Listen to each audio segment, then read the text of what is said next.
Era un joven inteligente, elocuente y apuesto, candidato indiscutible al éxito. Era una especie de Cary Grant juvenil.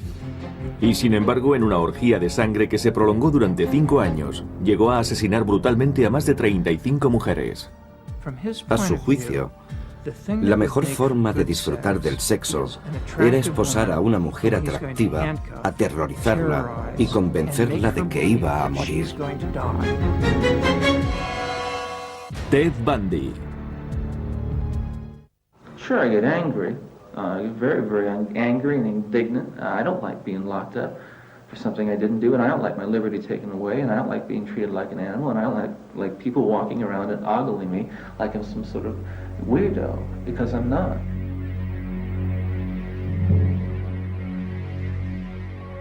A las 7 de la mañana del 24 de enero de 1989, en la prisión estatal de Starke, en Florida, estaba prevista una ejecución que muchos dudaban que fuera a realizarse. Se trataba de la ejecución de Ted Bundy, el asesino en serie más famoso de Estados Unidos. Tras una demora de 10 años, Bundy fue condenado a la pena capital por asesinar en 1978 a Kimberly Leach, de 12 años de edad. Sin embargo, reconoció ser el autor de 30 muertes más en los estados de Washington, Oregón, Utah, Idaho y Colorado. Desde que fuera apresado por primera vez en 1976, Bundy se convertiría en todo un fenómeno mediático. Los Estados Unidos quedaron fascinados por la figura de Bundy, antiguo Boy Scout, estudiante de Derecho, militante de las Juventudes Republicanas y político de futuro prometedor en el ámbito local del estado de Washington. Nosotros le conocimos antes de que le acusaran y le detuvieran, y era una persona muy agradable. Era amigo nuestro. Nunca apreciamos nada raro ni anormal en él. Una vez encarcelado, no tardó en mofarse de la justicia, fugándose de 2 prisiones diferentes en el estado de Colorado. Tras ser detenido en Florida, ejerció su propia defensa legal ante la extasiada mirada de una legión de admiradoras que seguía todos sus pasos. Si las miraba, ellas se sonreían y se daban codazos unas a otras. Y yo pensaba, ¿es que no se darán cuenta de que si estuviera en libertad y se tropezara con ellas una noche, se convertirían automáticamente en víctimas suyas? Pero la habitual arrogancia de Bundy le abandonaba a medida que se iba aproximando a la sala de ejecuciones escoltado por 2 funcionarios. Parecía que se resignaba a su destino. Se quedó embobado mirando la silla eléctrica. En el exterior, unas 500 personas que esperaban impacientes la noticia de su muerte coreaban frases como «Achichárrate, Bundy».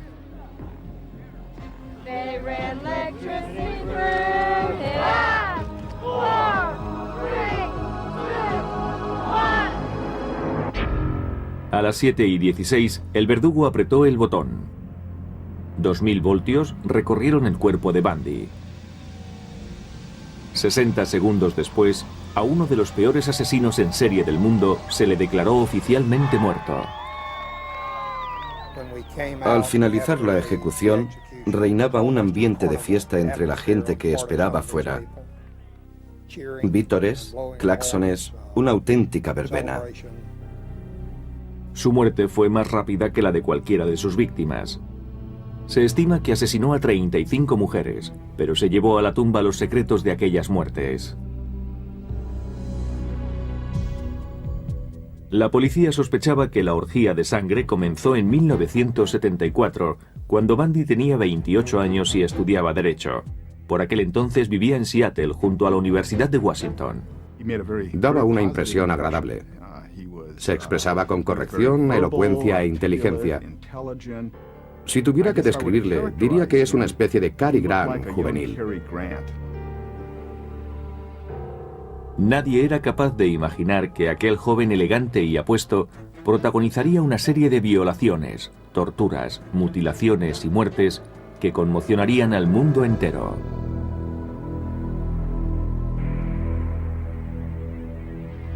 Pasadas las 12 de la noche del 4 de enero de 1974, Ted Bundy se acercó a la casa donde vivía Johnny Lenz, estudiante de la Universidad de Washington, de 18 años de edad. Accedió al interior de la vivienda a través de una ventana y una vez dentro golpeó salvajemente a su víctima con una barra de hierro cuando ésta estaba dormida. A la mañana siguiente el cuerpo de Johnny fue hallado en medio de un charco de sangre, con un trozo de madera procedente de la cabecera de su cama introducido a presión en la vagina. Bundy eligió a Johnny por una razón muy concreta. Poseía ciertas características físicas comunes a todas sus víctimas. Llevaba el pelo largo, peinado con la raya al medio. Aún habrían de pasar años para que la policía desentrañase el móvil de los crímenes de Bundy. Linda Ann Healy cursaba el último año de sus estudios de psicología. El 31 de enero de 1974, cuando Linda estaba durmiendo, Bundy irrumpió en su habitación. Tras dejarla inconsciente, la envolvió con sábanas y la sacó del inmueble. Transcurrió un año hasta que fue hallada su cabeza, así como otras partes de su cuerpo. Tanto para los perseguidores de Bundy como para quienes más tarde tratarían de entender los motivos de sus crímenes, el enigma seguía en pie. ¿Qué pudo inducir a un joven encantador e inteligente como él a perpetrar tamañas atrocidades contra personas a las que no conocía siquiera? Consideraba a sus víctimas como cosas, no como personas. Nunca le oí referirse a ellas como mujeres. Para él no pasaban de ser simples objetos. La vida de sus víctimas no tenía valor para él, porque no pensaba que fuesen personas de carne y hueso. La idea de conmocionar a los agentes de la ley y ocasionar sufrimiento a los padres le resultaba emocionante porque de esa manera materializaba su venganza. Sin embargo, Bundy, al igual que otros asesinos en serie, era capaz de ocultar a la perfección el impulso asesino que le dominaba. Sus amigos, su familia y sus compañeros le consideraban una persona perfectamente cuerda. Parecía un buen chico. Era un placer charlar con él. Sabíamos algo de su actividad profesional y pensábamos que tenía un futuro prometedor. Era un triunfador en ciernes. Uno de los rasgos más importantes de su personalidad era que parecía muy sincero. Era como si emanase sinceridad por todos sus poros. Pero las apariencias engañan. Bundy era un maestro del engaño. En aquellos momentos no me di cuenta de que llevaba una máscara cuidadosamente diseñada para relacionarse con los demás. Ni por lo más remoto advertí al monstruo que acechaba bajo el disfraz. Pero desde 1974, ese monstruo llevaba muchos años oculto tras la máscara. Quizá desde la infancia. Siempre albergué la sospecha de que bajo esa apariencia de niño bueno bullía una intensa hostilidad, seguramente hacia su propia madre.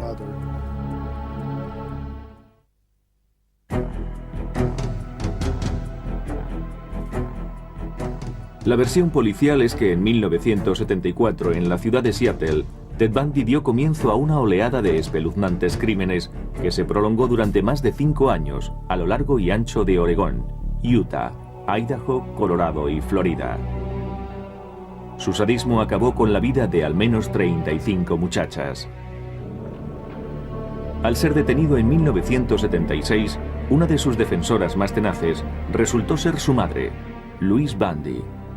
Permaneció al lado de su hijo hasta que fue finalmente ejecutado en 1989. My Christian upbringing tells me that to take another's life under any circumstances is wrong. And I don't believe the state of Florida is above the laws of God. Louise es una mujer entrañable. No quiso aceptar los hechos hasta la noche de la ejecución, en que Ted se lo confesó todo. Hay expertos que opinan que el origen de la locura de Bundy estuvo en su infancia. Fue bautizado Theodore Robert Cowell el 24 de noviembre de 1946 en Burlington, estado de Vermont. Su madre, Eleanor Louise Cowell, era soltera y trabajaba como dependienta en unos grandes almacenes de Filadelfia hasta que decidió desplazarse a Vermont para dar a luz a su hijo, un hijo tenido, por tanto, fuera del matrimonio. Ted era hijo natural. Nació en un albergue para madres solteras. Su madre debía de tener entonces unos 23 años, más o menos. Poco después del nacimiento de Ted, Eleanor volvió con él a Filadelfia, donde dio comienzo una patética farsa. Ted crecería convencido de que sus abuelos eran sus padres, y Eleanor, su hermana mayor. Pero desde muy niño Ted sospechaba que aquello era mentira. Y ese no era el único problema. La madre de Eleanor tenía un amplio historial de depresiones nerviosas, sufría ataques de pánico y hubo de ser tratada mediante electroshock. El padre de Eleanor, Samuel Cowell, era por otro lado un hombre sumamente agresivo y violento. Sam Cowell era adicto a la pornografía y tenía impulsos homicidas. Si sus hijas no se despertaban a tiempo por las mañanas, las tiraba escaleras abajo. Siendo adolescente, a Ted le inquietaba el equívoco vínculo familiar con su madre. De hecho, desde los 3 años de edad, mostraba señales de inadaptación al entorno. Ted tenía una tía muy joven que un día se despertó de la siesta rodeada de cuchillos apuntando hacia ella. Ted los había cogido del cajón de la cocina. Los había colocado todos con la punta hacia ella. Su madre, preocupada por la conducta del niño y harta de la tiranía de su propio padre, se marchó con Ted a vivir a Tacoma, en el estado de Washington, muy cerca de un tío suyo, de nombre Jack Cowell. Años después, Ted afirmaría que abandonar a Sam, el hombre a quien creía su padre, le dejó desolado. En Tacoma, Eleanor Louise dejó de utilizar su nombre compuesto y se hacía llamar simplemente Louise. Trabajó de secretaria en el consejo eclesial. Una tarde conoció a John Culpeper Bundy, cocinero de hospital. Un año después contrajeron matrimonio y su hijo recibió por fin el apellido que llevaría durante el resto de su vida, Bundy. Sin embargo, Ted nunca aceptaría a John. La relación con su padrastro fue siempre conflictiva. Ted le despreciaba por ser de baja extracción social. A pesar de su nuevo apellido, Ted seguía considerándose un Cowell y estrechó lazos con su tío abuelo Jack, profesor de música de la Universidad de Puget Sound de Washington y hombre de gran erudición. Ted quería ser como él. Para Ted era muy importante sentirse especial, obtener reconocimiento de una forma u otra. Durante los 10 años siguientes, Louise y John aumentaron la familia en 4 miembros, 2 niños y 2 niñas. Para Ted eran tan ajenos como su padrastro. John tenía un grupo de Boy Scouts, pero Ted jamás los acompañaba de acampada. Era como si quisiera desentenderse de cualquier tipo de relación con su padrastro. Y si en su propia casa no encajaba, en el colegio menos aún. Sus compañeros de primaria y secundaria le tildaban de tímido en extremo. Tartamudeaba y no salía con chicas. Su único contacto con chicas se daba en esas fiestas donde ellas tomaban la iniciativa de sacar a bailar al varón. La personalidad secreta de Ted Bundy comenzaba a emerger. Se consideraba por encima de la ley. A los 15 años era un consumado ladronzuelo y se le consideraba sospechoso de 2 asaltos domiciliarios. Su tremendo narcisismo, la habilidad para despistar a la policía y la tendencia a burlarse de la autoridad, unidas a su pericia como ladrón, contribuyeron a reforzar su desmedida autoestima y la convicción de que tenía derecho a hacer cuanto se le antojase. Su relación con las mujeres también cambió. Se convirtió en un mirón que por las noches espiaba a las chicas en sus cuartos. Y lo que es más, existen fundadas sospechas de que a los 15 años ya era un asesino. Ted repartía periódicos por las mañanas. Un día, haciendo la ruta, se encontró con una niña que se llamaba Anne-Marie Burr. Anne-Marie tenía 8 años. Ted conocía a Anne-Marie de cuando ella iba a dar clases de piano con su tío abuelo Jack. El 31 de agosto de 1961, Anne-Marie desapareció de su domicilio. Eran los días en que se instalaba la televisión por cable en el tejado de las casas y había que dejar una ventana semiabierta para que pasara el cable. La puerta principal también estaba entreabierta. La niña desapareció. La búsqueda de Anne-Marie reunió a 800 soldados, amén de policías y voluntarios. Todo fue en vano. Nadie pensó que Ted pudiera estar involucrado en la muerte de la niña. Yo siempre pensé que Anne-Marie fue su primera víctima. Y aún habría muchas más.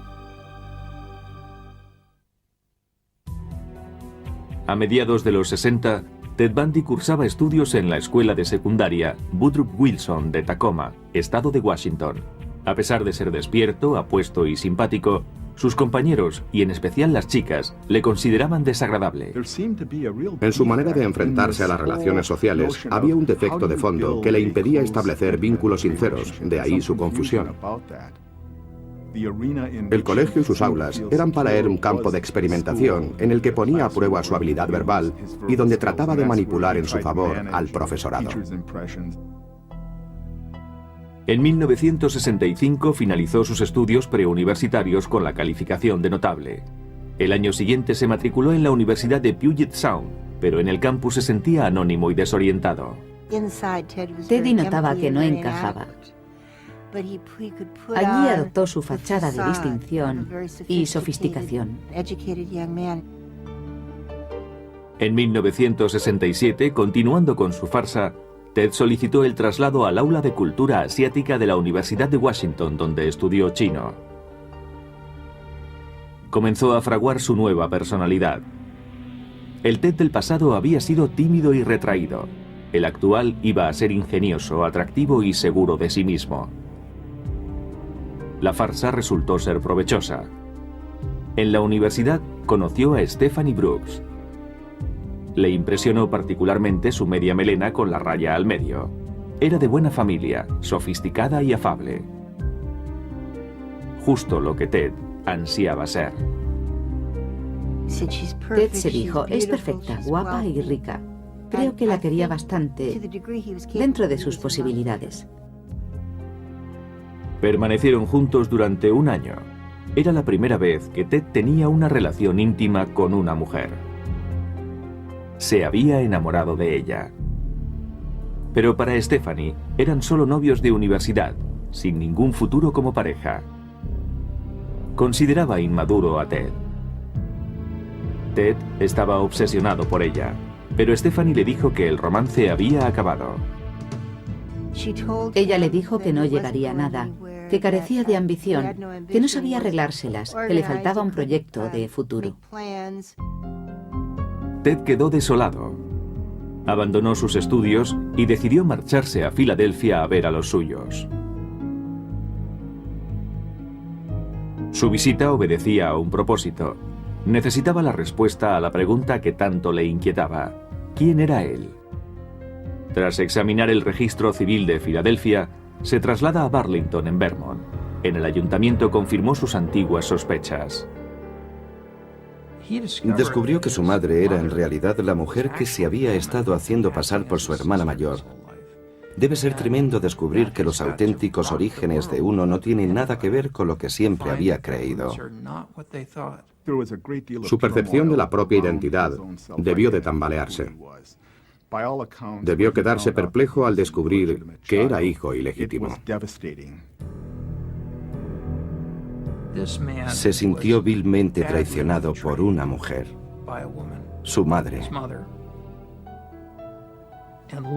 Y en un momento en el que aún se estaba tambaleando a causa del rechazo por parte de su primera novia. Muchos observadores opinan que fue en ese periodo cuando Ted Bundy decidió vengarse de las mujeres al considerarlas responsables de haberle arruinado la vida. Haciendo gala de una fría determinación, volvió a la Universidad de Washington, alquiló una habitación cercana y se matriculó en psicología. Destacaba en todas las asignaturas y se sintió renovado con una nueva meta en la vida. Algo tétrico se agitaba en su interior, pero Ted lo ocultaba. Las personas como él tienen la habilidad de crear compartimentos estancos en la mente. La identidad maligna, el demonio, el monstruo degenerado vivía en uno de esos compartimentos. Todo parecía indicar que la vida de Ted daba un vuelco a mejor. En 1969 conoció a la joven divorciada Elizabeth Kendall. Primero vino la amistad, después el amor. Era una joven muy tímida pero muy lista. Procedía de Utah. Se conocieron en un pub. Ella le quería sin reparos. La relación con Elizabeth pareció serenar a Ted, pero dentro de sí ardía en deseos de venganza. Si tu personalidad más íntima es negativa y la envidia te corroe, necesitas destruir la belleza que ves en los demás. Y la primera de la lista era Stephanie Brooks. Aún se veían en secreto porque Ted albergaba la esperanza de enamorarla de nuevo, para después rechazarla y despreciarla como ella hizo con él. Para crearse una imagen de hombre respetable, se dedicó a la política activa, participando en la campaña de reelección del gobernador. Yo le consideraba inteligente. Se le daba bien la política y era muy afable. En 1971, a la edad de 25 años, Bundy dedicaba su tiempo libre a disuadir a los suicidas en el teléfono de la Esperanza de Seattle. A su lado trabajaba la futura escritora Anne Rule. Era cariñoso y se le daba bien conversar por teléfono. Resulta paradójico que salvásemos tantas vidas juntos. Si en ese momento alguien me hubiera dicho lo que se escondía tras una fachada tan gentil, le hubiese contestado que estaba loco.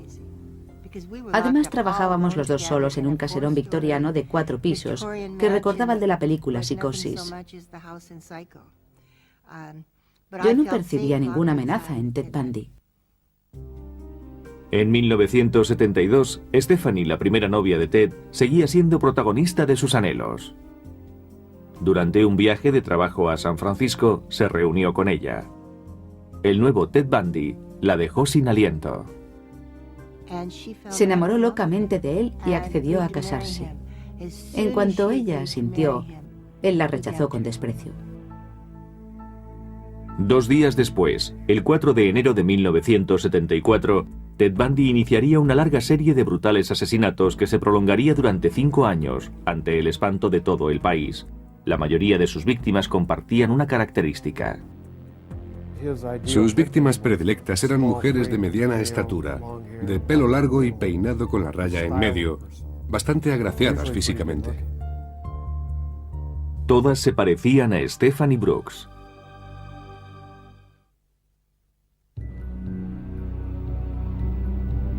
El 4 de enero de 1974, después de la ruptura con Stephanie Brooks, Ted Bundy dio inicio a su lista de asesinatos. Durante los 6 meses siguientes, 8 mujeres desaparecieron de los campus universitarios de Washington, Utah y Oregón. Estoy seguro que estaba a las 24 horas del día buscando víctimas. A algunas las elegía y las acechaba. Otras simplemente se le ponían a tiro. Sus 2 primeras víctimas eran estudiantes de la Universidad de Washington. La gente prefería creer que era alguien ajeno a la comunidad, un forastero degenerado que visitaba el campus. No podíamos imaginar que se trataba de alguien que estaba tan cerca de nosotros. Ni siquiera la novia de Ted, Elizabeth Kendall, le conocía bien. Entre los meses de febrero y junio, Carol Valenzuela, Nancy Wilcox, Donna Manson, Susan Rancourt, Brenda Ball y Roberta Parks desaparecieron. Nadie relacionó ninguno de los casos al haber ocurrido en estados distintos y por tanto en jurisdicciones policiales diferentes. Era un auténtico misterio. ¿Cómo podían desaparecer todas aquellas muchachas? Una chica recorría 50 metros para ir de una facultad a otra y de repente, ¡zas!, ni rastro de ella. ¿Cómo podían ocurrir esas cosas? Se llamaba Georgina Hawkins. Años más tarde, Bundy desvelaría el perverso método que utilizaba para atraer a sus víctimas. Se valía de los buenos sentimientos de estas fingiéndose lesionado. Las chicas que elegía solían dedicarse a realizar labores sociales. Él aparecía con muletas como si estuviese cojo. Dejaba caer los libros y le pedía a una joven que le ayudara a recogerlos. Ese fue el ardid que utilizó con Georgina Hawkins. Cuando ella se inclinó para meter los libros en el coche de Bundy, este la golpeó con una herramienta metálica que llevaba escondida. La golpeó en la cabeza y la introdujo en el auto. Siempre las maniataba, ya fuera con tiras de tela o de cuero, o las esposaba. Había extraído el asiento trasero al coche de modo que podía llevarlas tumbadas sin que nadie sospechase nada. Bundy llevaba a sus víctimas a los bosques de Seattle.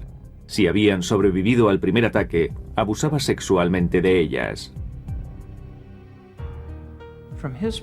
A su juicio, la mejor forma de disfrutar del sexo era esposar a una mujer atractiva, aterrorizarla y convencerla de que iba a morir.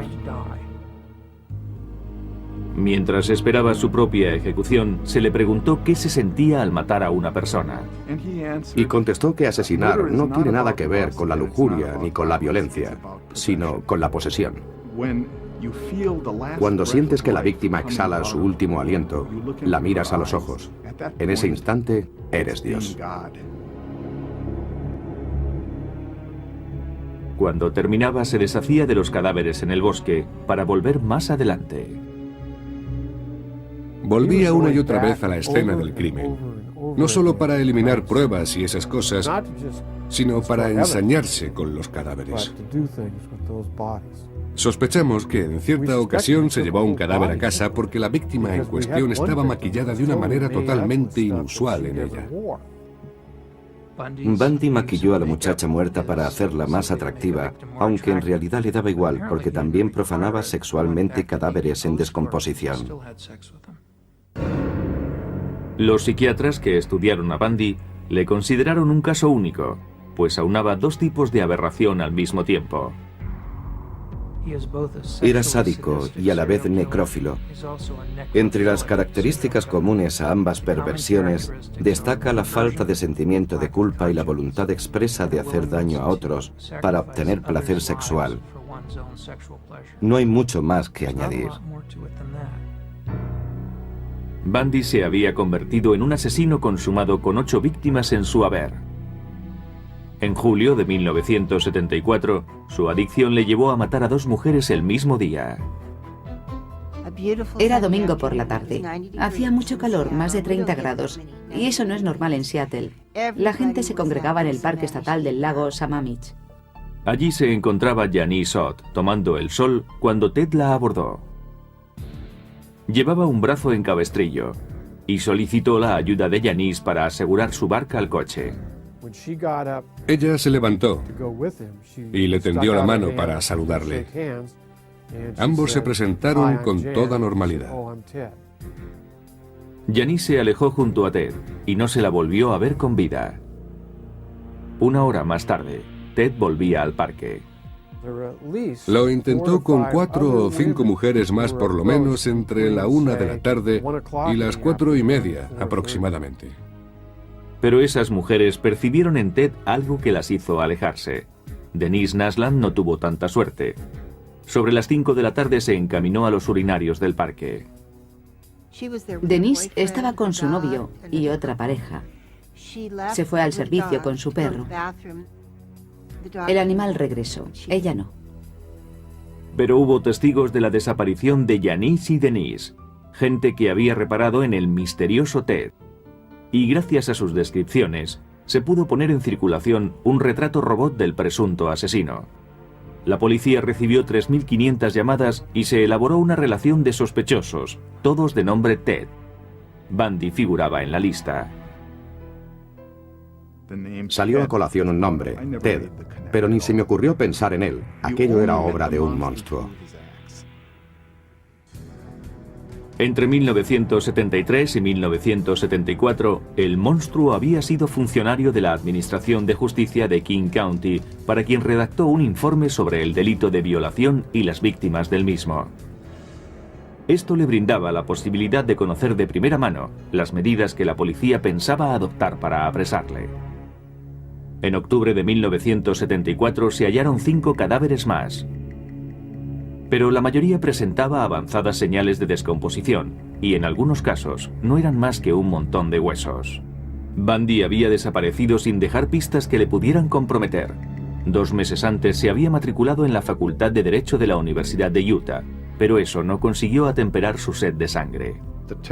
Cuando yo conocí a Ted Bundy no era un asesino, pero puede que empezara a matar una hora después. Eso es lo más terrible. Aunque su disfraz seguía transmitiendo encanto y sinceridad, su verdadera personalidad estaba a punto de salir a la luz.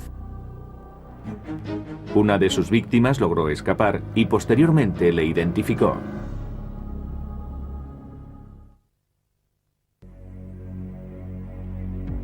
A principios del mes de noviembre del año 1974, Bundy había asesinado ya al menos a 11 mujeres en Oregón y a 2 más en Utah, donde ahora residía.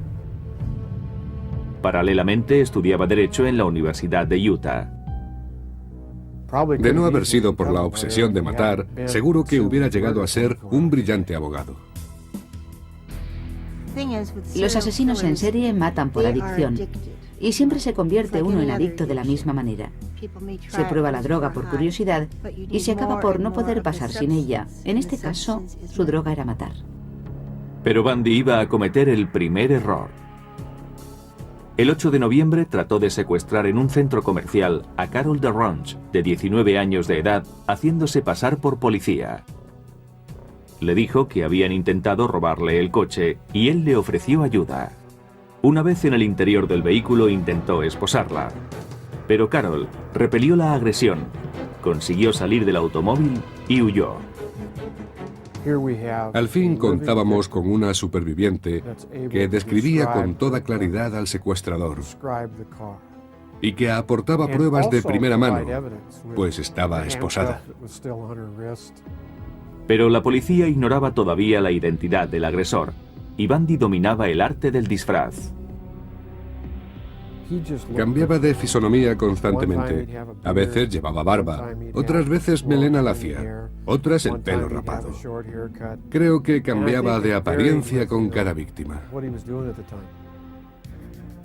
A principios de 1975, Bundy amplió su radio de acción a Utah, Idaho y Colorado. Mató a 8 mujeres entre enero y agosto, pero no existía relación aparente entre los crímenes. Desde julio de 1974, la lista de la policía había quedado reducida a 200 individuos llamados Ted. Bundy figuraba entre los 200, pero nadie sospechaba abiertamente del estudiante de Derecho. Se empieza a advertir un denominador común en todas las desapariciones. Los asesinatos presentan el mismo patrón. La suerte estaba a punto de abandonar a Ted Bundy. En Utah, el 15 de agosto, un policía de tráfico le ordena que se detenga por conducir de manera imprudente y procede a registrar el vehículo.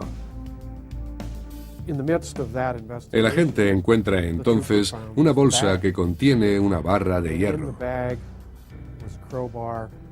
unas esposas y un pasamontañas. Llevaba el Museo de los Horrores a cuestas. Bundy es detenido inmediatamente bajo sospecha de asalto.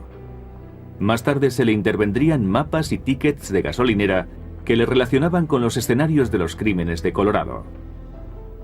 Como colofón, Carol DeRonch le identifica como su agresor.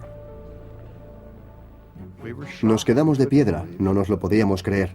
Nos pusimos de su lado e incluso decidimos reunir dinero para su defensa. No nos lo podíamos creer, no podía ser él. El 23 de febrero de 1976, Bundy es procesado por sus asesinatos.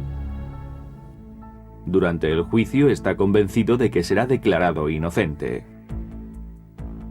Pero en el estrado, Carol DeRonch relató los terribles momentos que había pasado junto a Bundy y lo identificó como su agresor. Fue declarado culpable y condenado a 15 años de prisión. Durante su reclusión continuaron las pesquisas y se le relacionó con el asesinato de Karen Campbell en Colorado. Pero Bundy continuaba impertérrito a pesar de verse convertido en acontecimiento mediático. Have you ever physically harmed anyone? Ever physically harmed anyone? No. No. you know, again, not in the context of things that you're speaking of. Ted estaba tan seguro de sí mismo que rayaba en la arrogancia. Y eso que le acusaban de asesinato. En abril de 1977 se le traslada a Colorado en espera de juicio. Bundy despidió a sus abogados y consiguió permiso para defenderse a sí mismo ante el tribunal. Bundy confiaba ciegamente en su inteligencia y en su habilidad para manipular y derrotar al sistema judicial. Aunque eso significara evitar la vista. 2 meses más tarde, saltó por la ventana de la biblioteca del juzgado, situada en un segundo piso, y se dio a la fuga. Fue apresado 6 días después, pero no permanecería preso mucho tiempo. I've matured in the past year. Believe me, I've grown in the past year, and I've learned a lot of things about myself in the past year. My only misgivings is that I might never be in a position to apply it, you know, on the streets where I'd like to apply it. Nada más lejos de la realidad. La Nochevieja de 1977, Ted Bundy se deslizó por el conducto de ventilación de la prisión de Colorado y se fugó por segunda vez. Pasó por encima de su propia celda, sobrepasó el cuarto de vigilancia y se encontró en medio de la ventisca. Ted Bundy estaba libre para seguir matando. Ted Bundy había realizado una espectacular fuga que le conduciría hasta Florida.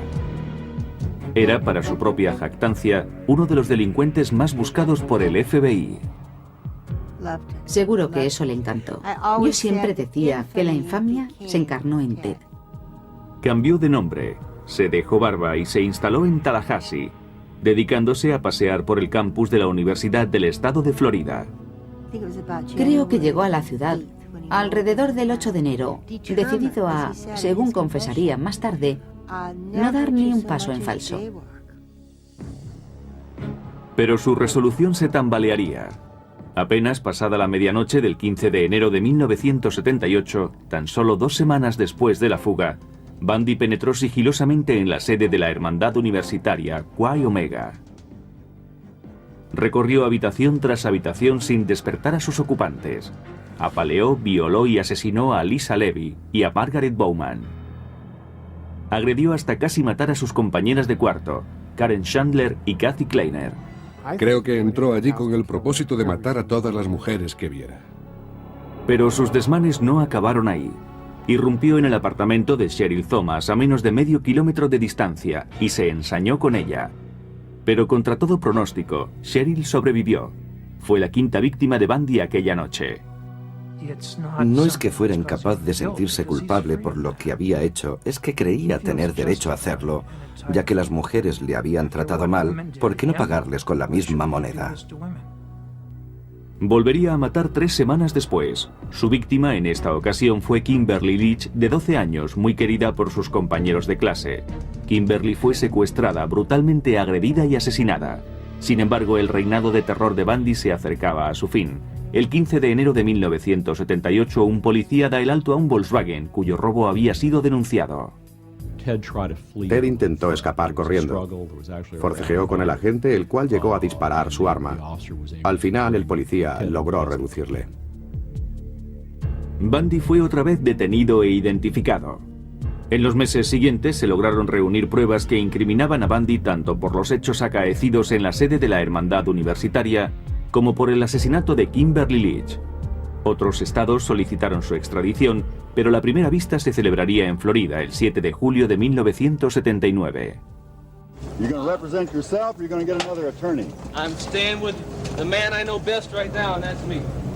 Bundy realizó su propia defensa en el juicio por los asesinatos de la Hermandad Chi Omega.